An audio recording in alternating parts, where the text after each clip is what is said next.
tools they have in the Lord contest, which is so common these days. So with that, ladies and gentlemen, with BIGETRON and the early game composition looking for a snowball, and GEEK with more power in the late game, let's welcome you to the Land of Dawn for game number 2. But look at this, Beloyski already getting caught super low. Will he get taken down here? Super Ken, Super Key already opening up the map, opening up vision, and trying to deter him from his naturally aggressive playstyle, and he is able to get away. Now in this early game, first minute, let's take a look at the emblems. Does anything stand out? Of course, agilities. Usually Onyx does this as well, but BIGETRON and GEEK fam, especially on the core members, they need that speed. Speed is the name of the game right here. It's almost like a race, and GEEK fam now actually aggressing onto BIGETRON with the level advantage.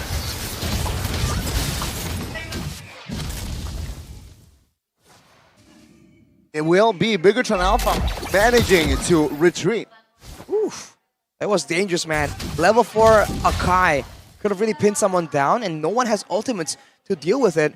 And with BIGETRON falling back, uncharacteristically, GEEK fam are the ones with the control right here in the jungle with the vision and the lane management. I like how you were talking about running, and they were literally running away from one another. Or like earlier on in that little skirmish, no one was taken down just yet. But now we can expect a little bit more. Oh, whoa! Flicker penalty zone now. Well, take a look at the damage though. Beloyski is receiving now, very low. Now Chorizo finds an angle to find the first blood, but no, with the flicker. Moreno did not find the hit. Luke quite low, will be taken now. First blood will fall to the hands of BIGETRON Alpha. Chorizo taking the kill as heavy spin pops, and the neutral will fall to the hands of the GEEK fam. But BIGETRON, they want more. Shield Unity, crashing on towards Nile. Last Insanity will find Nile in the process. And so that's going to be a trade. 2 kills for the price of the turtle. In that particular scenario, who do you think that favors? I think in a way it favors BIGETRON Alpha. It's a bit of an even trade-ish, but when you're the team that needs Snowball, especially in the early game here, getting a few kills in exchange for a bit of an EXP boost for your opponents, I think it's still a value pick, a value situation. Afterwards though, once they really get the ball rolling, once they have, let's say, a 2k gold advantage, they need to stop making these trades and ensure that everything they get is clean and uncontested. Because you would expect in this scenario, BIGETRON Alpha would have a little bit more to say, but yet Nile was still able to get that retribution, to still get that turtle. And so I don't think that's kind of in favor for BIGETRON Alpha at this point, right? That's the effect of the Akai, man. You're just way too difficult to deal with, and everyone from BIGETRON were focusing on trying to get the kills first, and this distracting playstyle from Beloyski and the rest, that could be exactly what they need, and now he is taken so low, but he's alive! One more hit! Oh! One more hit, man. Now bottom lane, heavy spin. Super again now, not isolated, as now is able to escape from that one, but Talent's prediction by Samsung Galaxy again now. Oh, there's a switch side by myself. There's a turncoat. I was swapping between those teams. Yeah, I think I was as well. It's so close. Was BIGETRON, actually, my prediction. All right, well, note that down, ladies and gentlemen. Only one GEEK fan vote on the English desk, but Beloyski. Yeah, good Jet Kundo, good baptism to disengage now. Take a look at the damage that Beloyski is receiving. Not enough to take him down though. So no casualty just yet here, as BIGETRON Alpha is still up 3-0 kill-wise. Now let's see the second neutral objective. Who will take it? It seems like it will be a 5v5 though. The glaring difference for me is Nile is already level 7. So this is exactly not what we expected in this early game. That should give them a little bit of an edge, an advantage here. Yeah, retribution comfortably. But now take a look at the Jet Kundo now. Finding Superkin. The damage though will not be enough just yet. Last Insanity to give space, and with the flicker, it will find Beloyski. Penalties on flicker pops as well, as it will find a member, Chorizo, for the trade. Now, Chive locked, isolated. Oh, take a look at this. Luke with the kill. Chive has no slide skill. And there you go, that's a marksman taken down. Wow, GEEK fam. They went for the rotate early, they made sure that Luke was in position, and they held on to that penalty zone for so long. Maybe Steven should have taken a page from Marky's playbook and went for the mana boots, dude, because with mana, he would have gotten out. That was close. That was very close. A little close to comfort. And with now GEEK fam being in control of the first 5 minutes of the game, they actually have amounted a 1k gold lead. What do BIGETRON Alpha do? Because this is not the way that they wanted things to work out at all. They have to try and wrest control away from GEEK fam because they need to be the ones dictating the tempo. Right now they're chasing Beloyski, they're trying to find ways to survive, but they're saying so much that okay, fine, they got Beloyski, but what is being done everywhere else? Everyone's pushing. So Rizzo was part of that engagement and Luke is already on top pushing as well. They're using a lot of time chasing roam kills when if they use that time to farm, they maybe could be doing better. Now, they want this now. They will rotate 4 members. Heavy's been popped here to give space. A boy though, if he's not careful, he will be committed. Now, space top side. Exactly. Yeah, there you go. The structure falls. As Arashi mentioned, right? GEEK fam, they're playing the map really, really well. They're distracting BIGETRON Alpha with several minor details because of how much distraction that Beloyski has been able to put onto the map. This is the oppressive force, the Beloyski effect that we usually see and other teams actually succumb to. So now 2,000 gold lead, so many structures in their hands right now. Nile level 10 ahead of Super Ken. Super Ken 1 level below. This is uncharacteristic of BIGETRON Alpha. Oh, Beloyski finds a kill on towards Super Key. Now it's a 5v4. Moreno piles a flicker, but the damage will come through.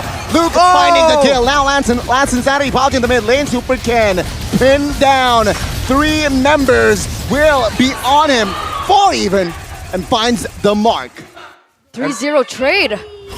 They corral right there, right into the penalty zone, right into the heavy spin. You just cannot do that, man. It seems like BIGETRON Alpha, they have the right idea, the right intentions, but it's never made during the right time.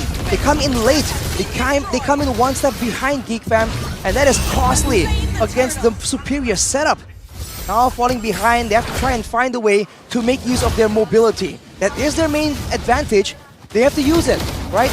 Roam around the map during this time where there's no objective that everyone needs to corral together for. Did Nile steal Super Ken's buff earlier on? I had to check again, but take a look at the bottom side of the map now. Beloyski, 4 members is on this guy, and the damage will come through. He will be taken out by Shiva. No compensations whatsoever for GEEK fam for now, but it seems like that was a mistake there by Beloy. Well, you say a mistake, but at the same time, a lot of time has been bought, a lot of skills have been expanded. I still think with the timing though, that may be a mistake, but it's signature Beloyski style. It's only 4 deaths right now. Usually we expect 7. True. It's not a Beloyski game without more than 2 kills or deaths on his part. So he is the distracting force that is buying GEEK fam a lot of time here. But the one person that I really wanted to highlight is Nile. He has been a force to be reckoned with. People have said that Super Ken is the #2 jungler in this league, but look at this. Good Will Dragon. The damage here will not come through just yet. Heavy spin though will lock Moreno down, but take a look at that. Moreno will fall. Black shoes. No. Up there. Now Super Ken dove in under the turret. A boy finds the mega. Top lane though. It will be Shiva claiming that structure as the trade. Is Nile not the monster? What has he been on lately, man? The things that he's able to achieve, the impact that he's made in this game, the confidence that seeps over onto him, even against a game, even against a matchup against Onyx like we saw yesterday. That's what you need. And he's a newcomer, he's a rookie. The rookie that made the biggest drastic change for the GEEK fam. My apologies. He just was able to make sure that the jungle is just so much more consistent. And wow, GEEK fam is using it so efficiently right here. They're breaking the rules because they know it so well. They're not supposed to be winning in rotations, but with Beloyski wasting time earlier, Goni, and with GEEK fam setting up the waves, they went for that play when BIGETRON Alpha was busy dealing with the other side of the map. Take a look at this opening now. Super Ken looking for an opening in the backside, but take a look at the Wave Dragon. It will lock my member down. Last Insanity pop, and Nile in the backside will bring the team back. 1 member taken out, key for Luke. Now the damage will come through. Jet Kundo was huge, but he will fall. Shiva was caught in that process as well now, so Rizzo caught. Marquee! Where has this Marquee been this entire time? This is a 2-4-4 trade in favor of GEEK Fam as they regain control in the 11th minute of the game, taking everything back from themselves, denying BIGETRON Alpha of every single opportunity. Man, a secret weapon. The final solution for GEEK Fam. He's just playing it absolutely amazing right now, being relatively untouched in all of these fights. And that's due to his skill, but also due to the planning of GEEK Fam, exhausting the majority of the spells from BIGETRON Alpha for Marquee to just walk in, basically on a red carpet, unchallenged, untouched, and BIGETRON Alpha, they're stuck right now. GEEK Fam, if they're able to just out-macro BIGETRON Alpha earlier, now with the Lord, it's gonna be even worse than before. We talked about this, right? We talked about the winning conditions of both of these teams. BIGETRON Alpha required snowballing. They needed to gain control of that early to mid-game and eventually end it early. With GEEK Fam at 7K now, and they're the ones controlling the tempo, the map, and everything else. This is exactly not what BIGETRON Alpha needed at this point. So, at this stage, what do BIGETRON do as GEEK Fam, they're knocking on the base? Super Ken poked. Baser should be the target here. Sorizo still has a Viraga. It seems like Baser in the bottom lane will be taken out now as the top is quite free. But now, BIGETRON will defend in time. GEEK Fam with that Lord push, with the first Lord, they were able to find one Baser. So for now, BIGETRON Alpha, the only option they have is to just kite back, use the speed that they have, the holy healing from the Rafaela, and really outmaneuver GEEK Fam. If they can try and initially escape from the penalty zone, hide away from it, heal back, and then come back and use their spells proactively to try and zone Marquee away. I think that's the only way this really plays out in favor of BIGETRON. GEEK Fam, though, have so many ways to ensure that that will not happen. They can go and start to engage first, they can buy some time with Beloyski yet again, or they can just rely on Marquee to just start juking around. Because if you look at the spells from BIGETRON Alpha, there's not a lot of real threat that can really shut Marquee down. No real crowd control that will seal his fate in the middle of a big team fight. 056 on Beloyski. That's his KDA right now. 056 and no problem whatsoever. Because if we're looking at the kill count, the kill board, sure, BIGETRON Alpha has been able to get 8 kills, but look at who it's been on. Luke twice, Beloyski 5, Nile once. So the two core members, the two core damage dealers of GEEK Fam, for the most part, have remained completely untouched. A boy 504, Marquee 306. Look at the gold chart by UBS Gold. GEEK Fam's members are all the way up there, and this is reminiscent of something that Professor KB and Mirko likes to mention, the ATM meta. Keep dying, let the opponents get some kind of bounty, and then collect. I'm not saying GEEK Fam are doing it, but it's kind of playing a bit of a role right here. As look at GEEK Fam now, setting up again for the Lord by just waiting on the other side of the map first initially, and then later on running down full speed and taking the Lord, forcing BIGETRON Alpha yet again into a very tough situation. 14 minutes and 8,000 gold lead here.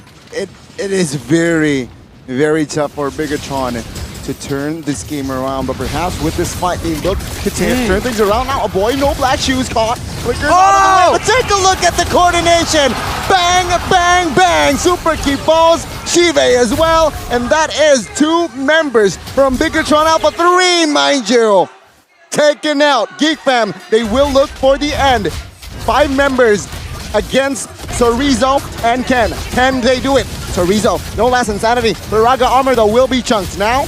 Ken, will he rotate towards the mid minions? But no, the bottom now, jumping in. GEEK Fam have enough resources to end the game. Let's see it. Super Ken waiting. Key, 5 seconds, but it seems like the time will not be enough. GEEK Fam secures game 2. Welcome, ladies and gentlemen, to match points between GEEK Fam and BIGETRON Alpha.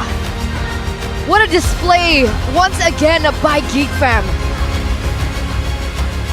BIGETRON Alpha thought that they were the intelligent ones. They are the ones with machine.